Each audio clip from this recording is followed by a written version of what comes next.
Chapter 14. At 6 o'clock, Georgie's dad dropped him off in front of Jeannie the Meanie's house. You know, Georgie, his father said as Georgie opened the car door, I think it's great that you're making new friends. Yeah, Georgie said, great. He shut the door and waved as his dad drove off. Seconds after Georgie rang the doorbell, Jeannie pulled him into the house. Then she led him quickly up the stairs to her room, passing her father at top speed.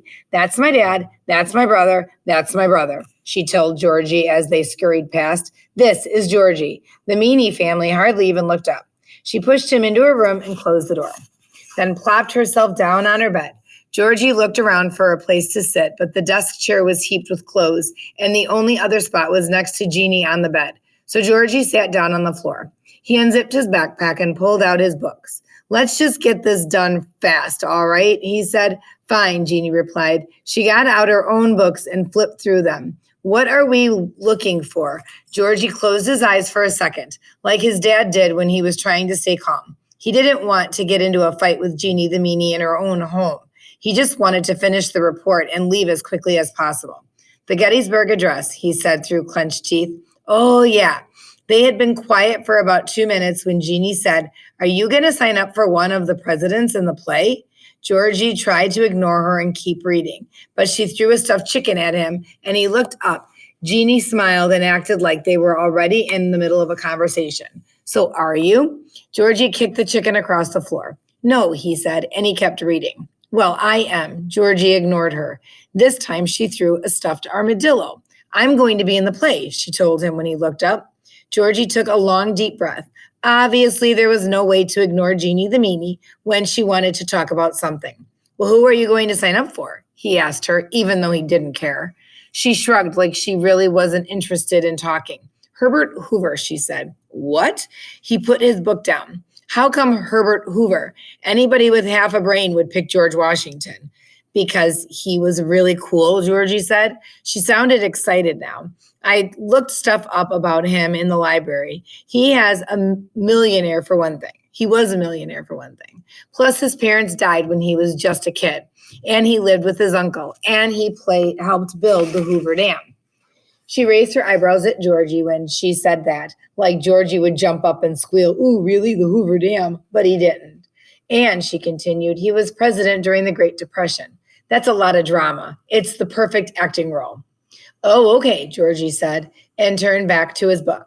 What we really wanted to know was why Georgie would spend so much time looking up information about a president they didn't even have to do a report on. But reading 4 words about the Gettysburg Address was impossible. I'm going to be an actress, Jeannie told him. Georgie just nodded and kept on reading. Or a writer, she went on, or an obstetrician. That's a doctor who delivers babies. Georgie puffed out his cheeks. The last thing he needed to hear about was babies. I'm trying to read, he said. Jeannie shook her head like Georgie was the crazy one, but she started reading too. Not for long, though. So how come you're not going to sign up to be a president, she asked him. He glared at her. I don't want to. You don't like acting? He turned a page and didn't answer. Do you get stage fright? Some people get stage fright. Do you get it really bad, like where you have to throw up? I don't get it at all. Okay. Jeannie stared at him a little bit longer, and Georgie continued to ignore her until she picked up one of her books.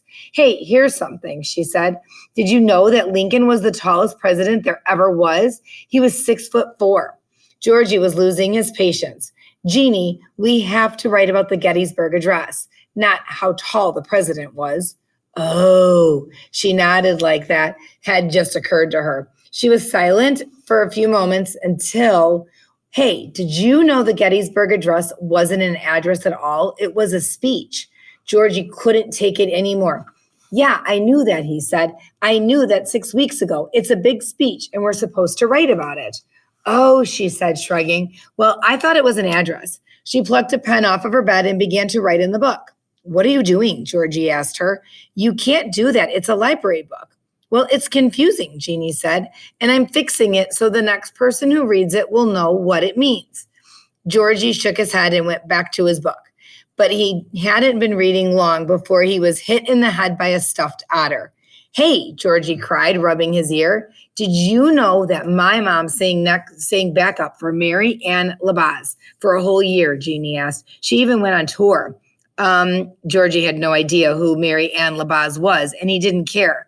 You want to see a picture of her? Not really. I'd rather. Well, look, Jeannie pointed to a faded photo taped above her bed. That's my mom. Georgie glanced at it briefly. Wow, that's great. Now can we? I didn't know her though. She died when I was really little. She turned to Georgie. Are your parents dead? She asked him. No. Oh, that's cool. Georgie suddenly got the feeling that he was going to be there forever, trapped in Jeannie the Meanie's room, listening to her talk about Herbert Hoover and her dead mom until the end of time. Jeannie, Georgie said, can we actually start working on the Gettysburg Address now? What do you think we've been doing? Jeannie said. Here, she passed him a book.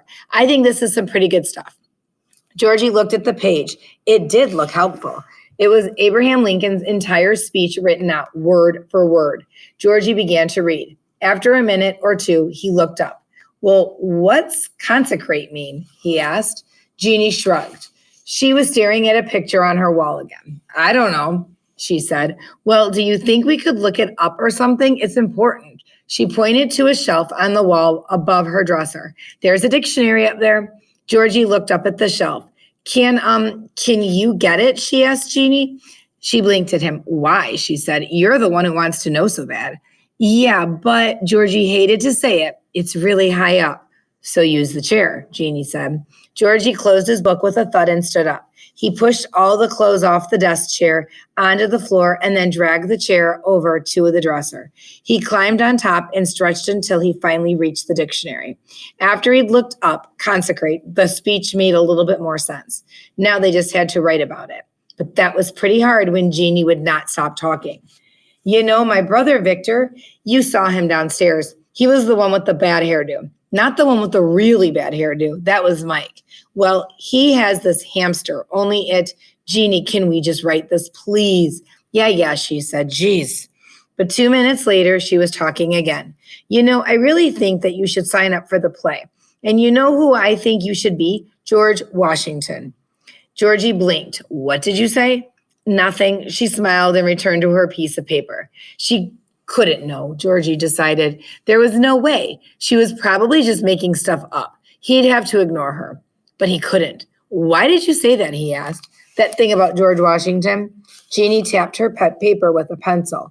Are your parents short like you? He asked. She asked, or are they tall like regular people? Because I was reading this book in the library, and it said that most people like you have regular. He threw the armadillo at her. Can we finish already? Georgie said. I want to get home before I turn 80. Jeannie picked up her armadillo and petted its head. And after that, even though Georgie couldn't believe it, she didn't talk about anything but Abraham Lincoln for over an hour. At least they were almost done. Almost. We need a last sentence, Jeannie said, staring at the paper. How about the end? Georgie mumbled. He just wanted to go home. No, she said, it has to be something that shows we learned a lot. Georgie sighed.